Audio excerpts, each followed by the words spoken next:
Hello students. This will be Chapter 1, Introduction to Terrorism Studies. This will be, I've actually recorded a tape for each chapter just to provide some assistance, some further explanation of the readings that are assigned during the course. You can access these recordings on YouTube. I've put a link on YouTube on our on Blackboard under course content. And again, these tapes are designed primarily just to provide some additional explanation to help you further understand the literature as we move through the course materials. Next slide. Again, this is Chapter 1, Defining Terrorism. And that might seem to be a very simple task, but as you're going to find out, it's not as simple as it might seem. In fact, there is no universal definition of terrorism, and we'll explain that. I'll talk about that a little bit more later in the presentation.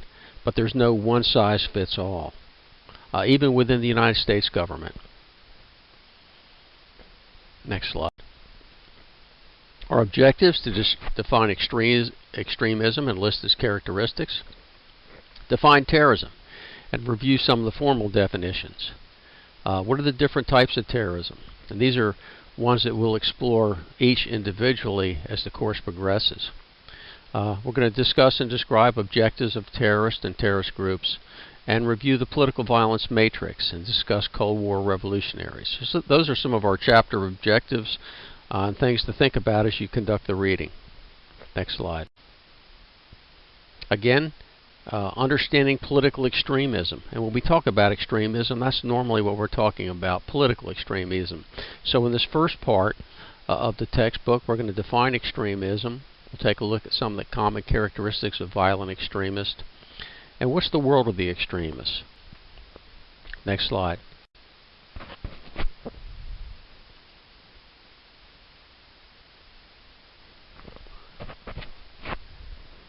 This here, of course, is the current leader of Al-Qaeda in the picture, Zawahiri. He took over when Osama bin Laden was killed. When we think again of extremism and the world of the extremists, extremists have a different, as it says here on the slide, often fantastic worldview compared to non-extremists. Basic belief that unjust forces are arrayed against them, the true believers. Don't underestimate extremism, because they do have a clear sense of mission, purpose, and righteousness. Many times it's the battle of good versus evil, and I'll talk about this a little bit more. And what we see today is religious extremism dominating, especially in the field of terrorism. When you look at the groups like the Islamic State, which is a Sunni Muslim terrorist group, and we have others. If we look at our anti-abortion terrorists, we look at some of our domestic terrorists. It could be based on a variety of things that we'll talk about. Ecology. It could be based on religion, as I've mentioned. So but it's important to distinguish that there is a difference between a person that is an extremist and a person that's a terrorist. Now, all terrorists are extremists, but not all extremists are terrorists. Next slide. So let's take an overview of extremism and terrorism.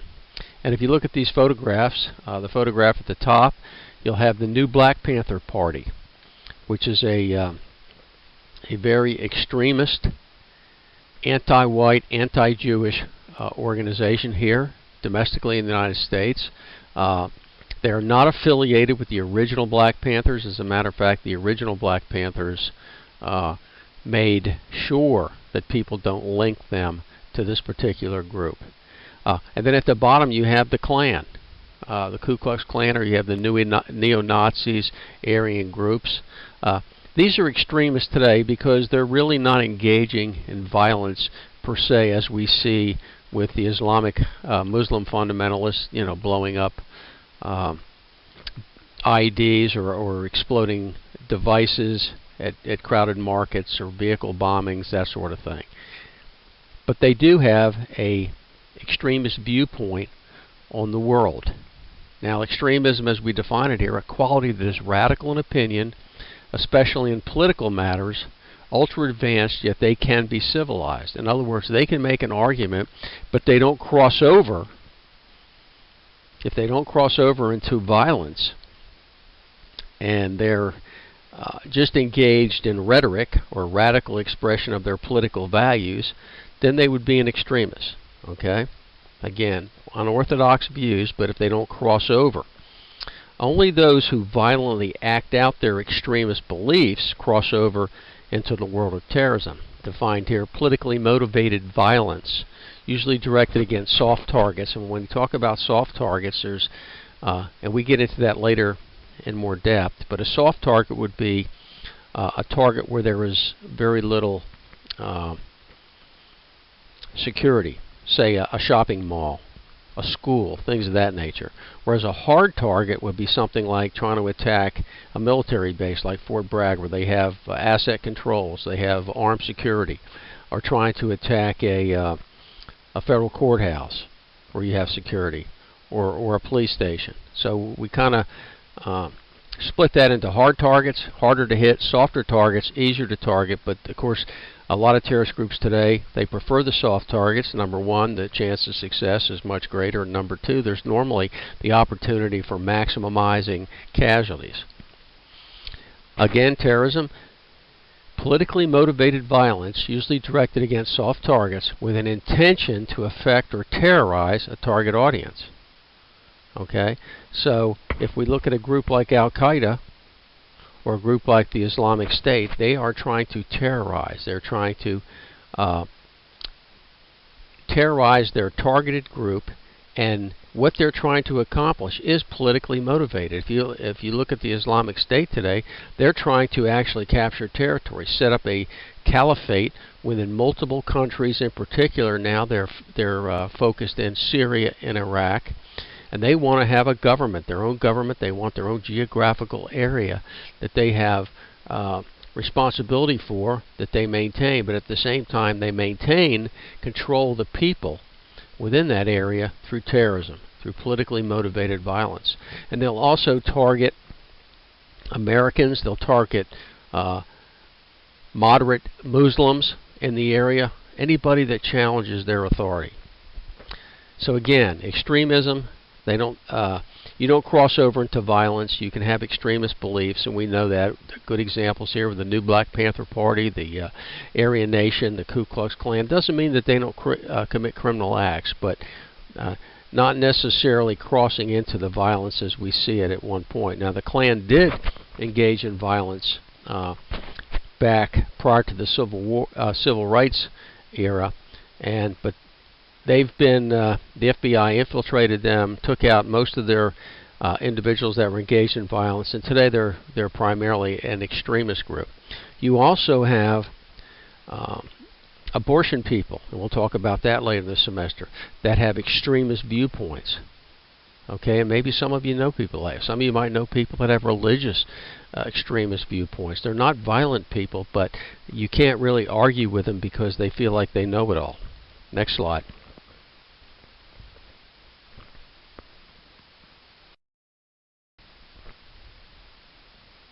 So let's look at some of the formal definitions defining terrorism in the United States and the types of terrorism as we move forward.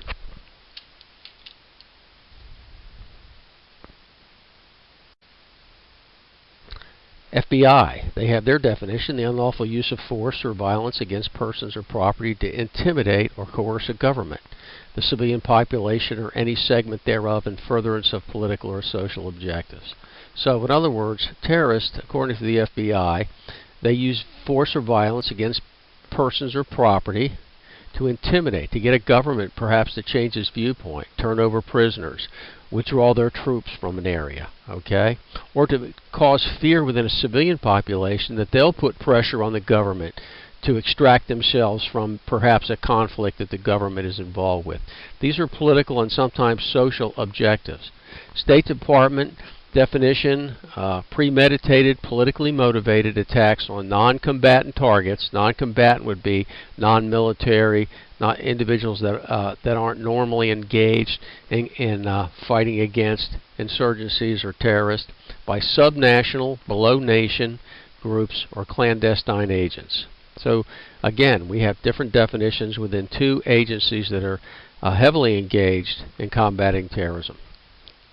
Next slide.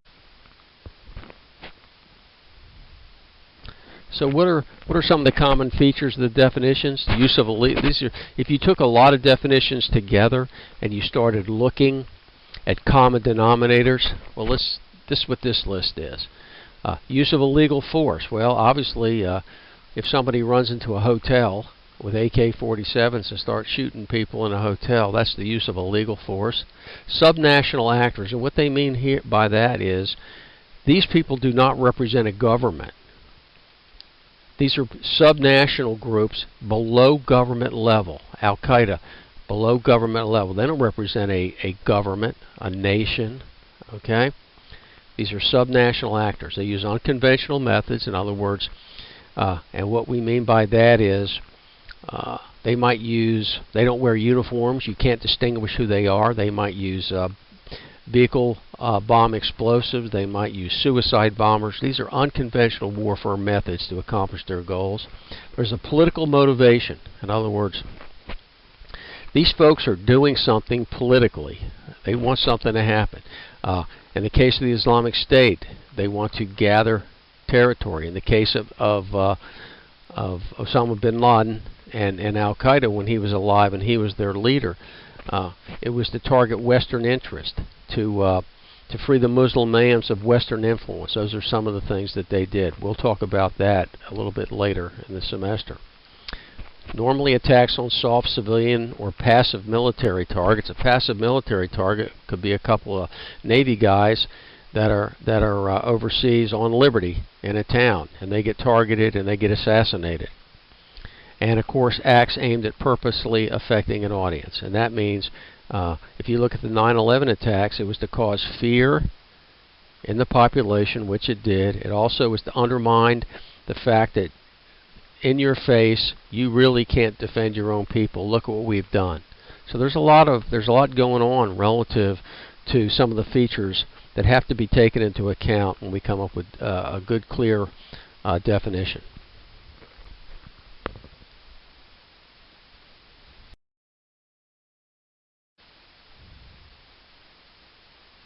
Okay, as we look at this slide, we look at the types of terrorism. And this is the ones that are listed here. We're going to cover each of these in greater depth as we move forward. But let me just kind of give you a brief overview of each. State terrorism.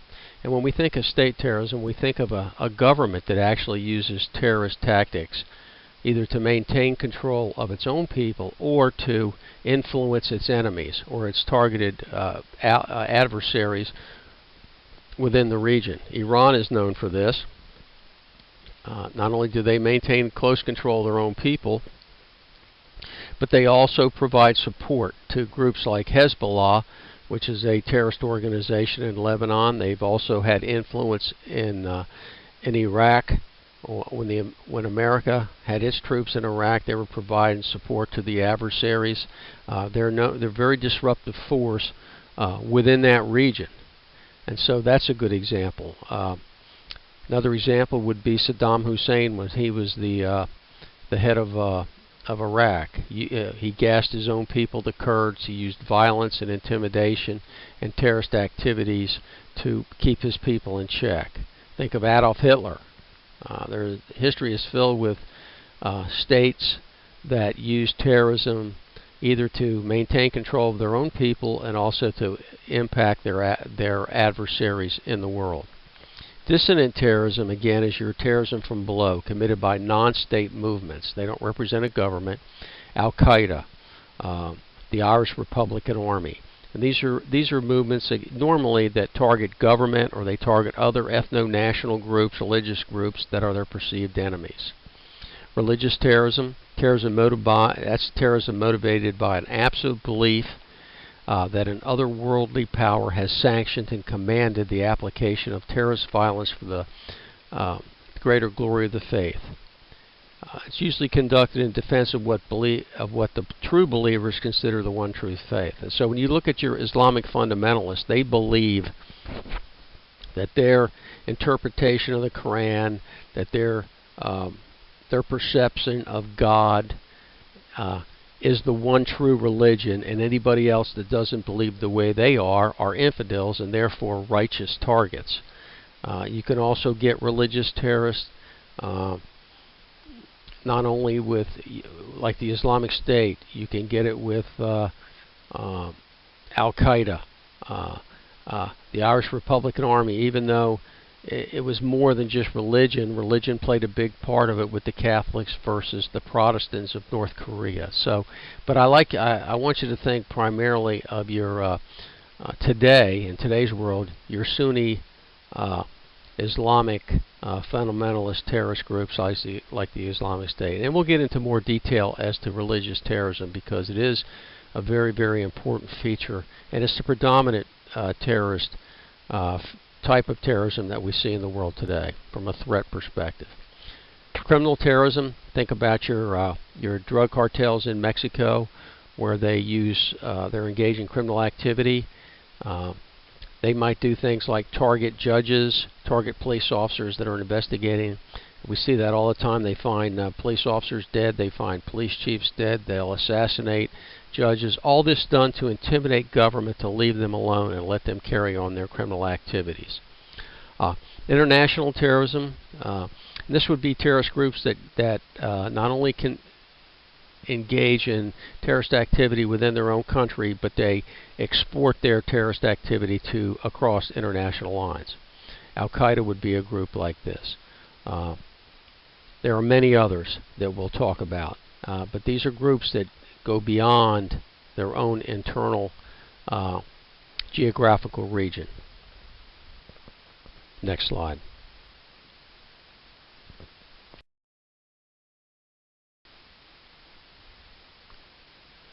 Understanding their objectives.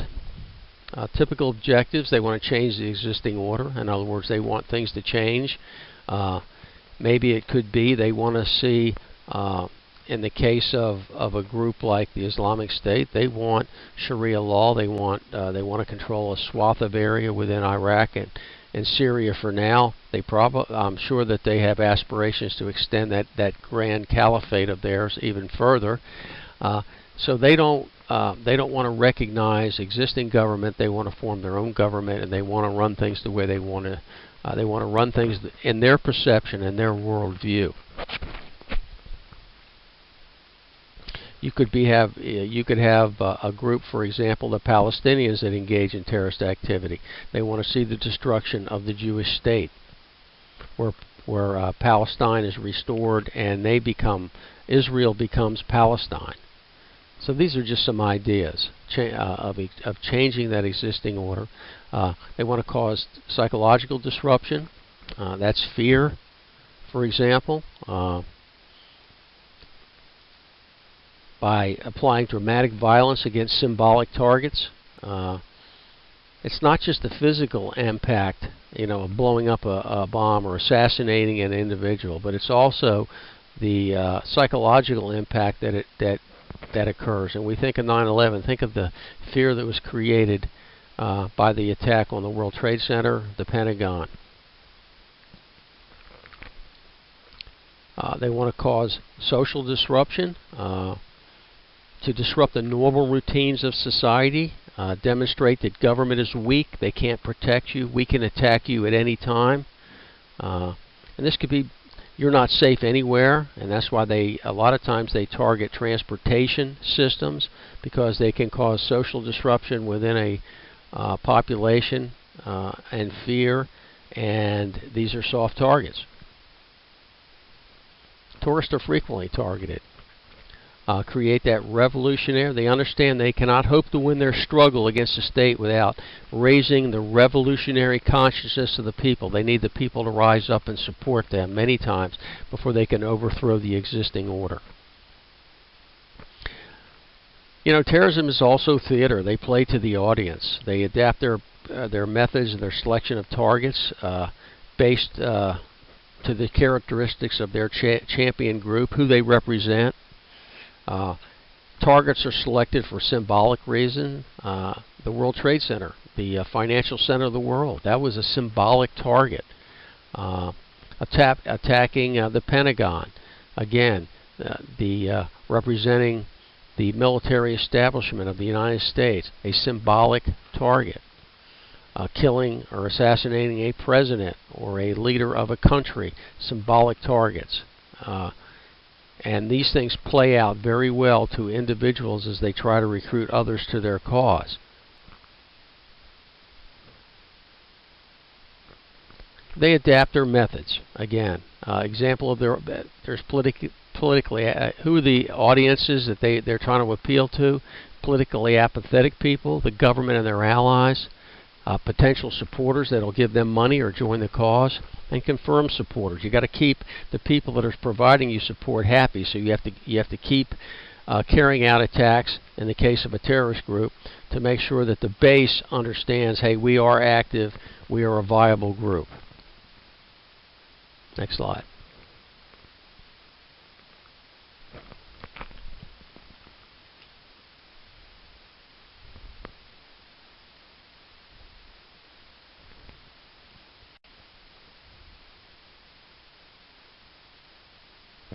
The new terrorism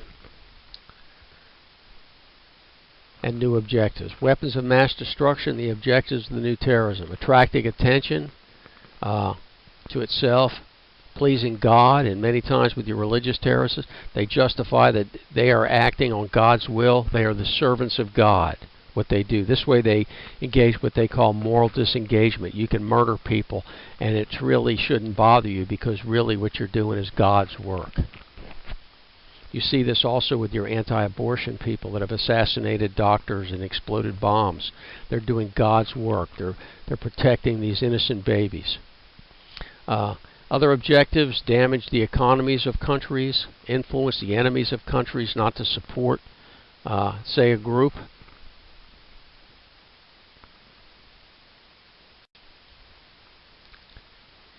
It's interesting. To one person, an individual might be a terrorist, to another a freedom fighter. So you have to look at perspective. We've got some quotations, and let's go through those.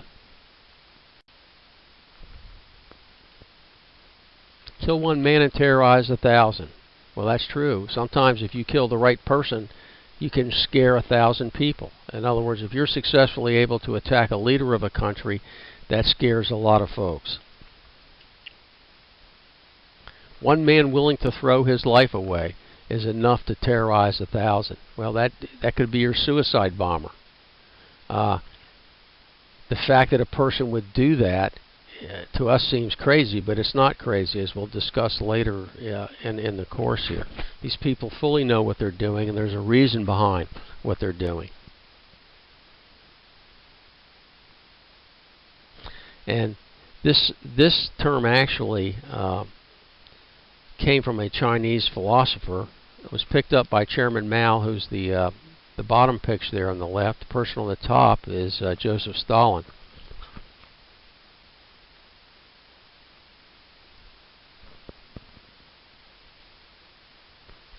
It became necessary to destroy the town to save it. That actually is a quotation that was attributed to an American officer during the war in Vietnam.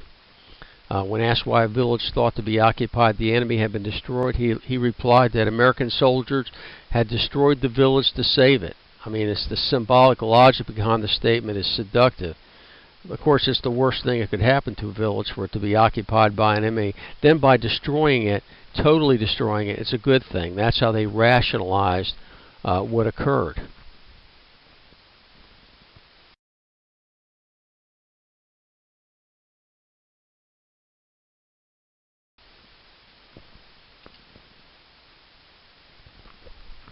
There are many others. One person's terrorist, another person's freedom fighter. If you look at the Palestinian-Israeli conflict, to the Palestinians, a suicide bomber that kills Jewish people is a martyr, somebody to be idolized. To the Jewish people, he's a terrorist. So again, it's a lot of times it becomes that perspective of which side you're on. Is that person a freedom fighter, as he is to the Palestinians, or is he a terrorist to the Israelis? Participants: you have the terrorist himself, you have the supporter, the people that provide money to support these groups. Iran is known to support Hezbollah, which is a Lebanese Shia group that is dedicated to, number one, establishing a Muslim Sharia law type country in Lebanon. At the same time, they're focused on the complete destruction of Israel. You have the victim.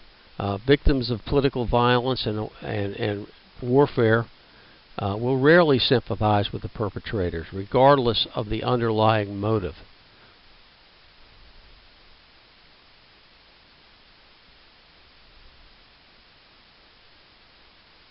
From their perspective, the perpetrators are little better than terrorists. From the terrorist point of view, high-profile attacks that victimize an audience are useful wake-up calls for the victims to understand the grievances of the movement. And this is where you get into that revolutionary conscience. You have the target. They're usually symbolic, like I said before. The onlooker. That's the broad audience that sits there and watches this. Terrorism is theater. You see it on television when there's a major bombing. The internet has become a primary medium for broadening the audience of terrorist attacks. Why do you think the Islamic State videotapes their beheadings? Not only does that play to their supporters, but it also creates fear to their adversary. And then you have the analysts, which is the interpreters of the incident, because they create perspectives, interpret incidents, and label other participants. So these are all participants in that terrorist environment.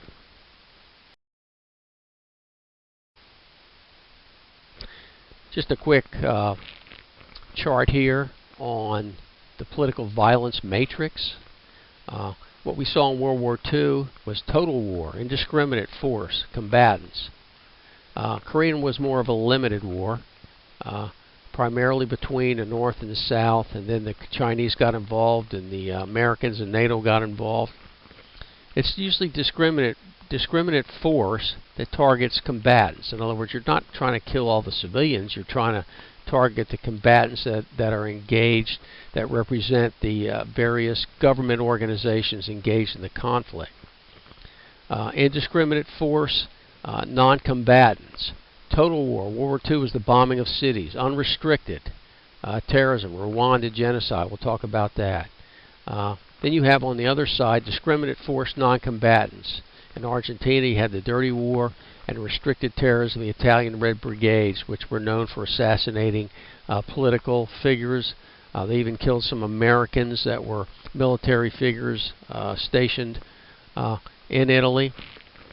So what this violence matrix shows is you have the use of indiscriminate force with combatants. That's total war, World War II. It doesn't make it, there's no use of the atomic bomb, use of bombing, whatever force that could be applied to the enemy's target was used based on the resources available. Again, total war, World War II, bombing of cities, indiscriminate force. And in that case, non-combatants were killed, because when we bombed some of their cities, just like when they bombed our cities, civilians got killed as well. When the Germans bombed London, there were a lot of civilians killed. Well, when we bombed Frankfurt and other cities in Germany, there was no... the use of force was indiscriminate, and non-combatants were obviously victimized in these attacks. If you look at the bombings in Hiroshima and Nagasaki, the dropping of the atomic bomb in Japan, indiscriminate use of force, non-combatants killed there as well. You also have unrestricted in Rwanda, and we'll talk about that a little later in the semester, but in the Rwanda genocide, killing everybody. And then you go to the other side, of the violence matrix. You have limited war with the Korean War.